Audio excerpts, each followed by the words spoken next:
কিছু সংখ্যকে কাৰ্বি আংলং জিলাক বা বিশেষ এটা জনজাতিক আক্ৰমণ কৰিছে আৰু সমগ্ৰ বিষয় সন্দৰ্ভত অসমবাসীলৈ জুবিন গাৰ্গৰ চিঠি জুবিন গাৰ্গৰ চিঠিখনিত লিখা অনুসৰি কাৰ্বি আংলঙৰ ডকমকাত যিটো ঘটনা সংঘটিত হ'ল সেইটো বৰ দুৰ্ভাগ্যজনক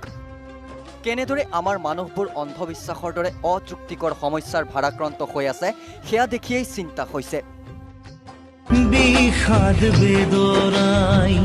বুকুতে খুলিয়াই মৰমে কান্দিছে ডেকা ল'ৰা দুজনক তেনেদৰে আগগুৰি নভবাকৈ মৰিয়াই মৰিয়াই মাৰি পেলালে সেয়া দৃশ্য জানো কোনোবাই চাই থাকিব পাৰিব অসমবাসীলৈ লিখা চিঠিখনিত এই প্ৰশ্ন কৰিছে জুবিন গাৰ্গে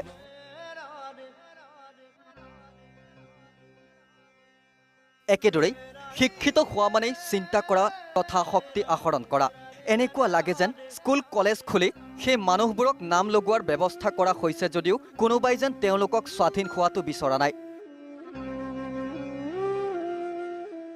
অসমবাসীলৈ লিখা চিঠিখনিত এই কথাও উল্লেখ কৰিলে জুবিন গাৰ্গে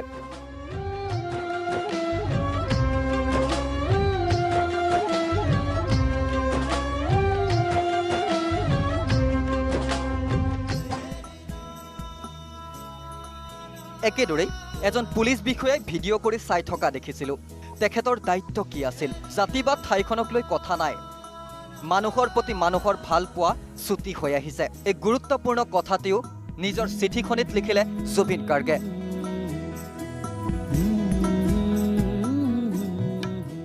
উল্লেখ্য যে সমগ্ৰ ঘটনাৰ পাছতে কাৰ্বি আংলং জিলাখনক বা বিশেষ দুটা জনজাতিক আক্ৰমণ কৰিছে বহু সংখ্যকে এইটো বেয়া কথা গুৱাহাটীত এনে ঘটনা বহু কেইটা হৈছে লক্ষ্মী উৰাঙক বেলতলাত চুচৰাই নিয়া হৈছিল তেতিয়া গুৱাহাটী বৰ্বৰ আৰু অসভ্য হৈ গৈছিল নেকি মই তেতিয়াও কিন্তু অপৰাধৰ বিৰুদ্ধে মাত মাতিছিলোঁ বুলিও অসমবাসীলৈ লিখা চিঠিখনিত উল্লেখ কৰিলে জুবিন গাৰ্গে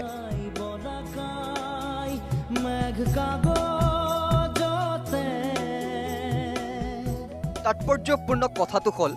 জুবিন গাৰ্গৰ অসমবাসীলৈ অনুৰোধ ঘটনাটোৰ পৰা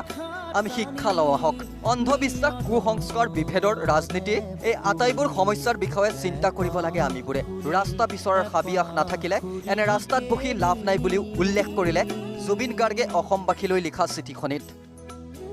কিয়নো আমাক এটা নতুন ৰাস্তা লাগে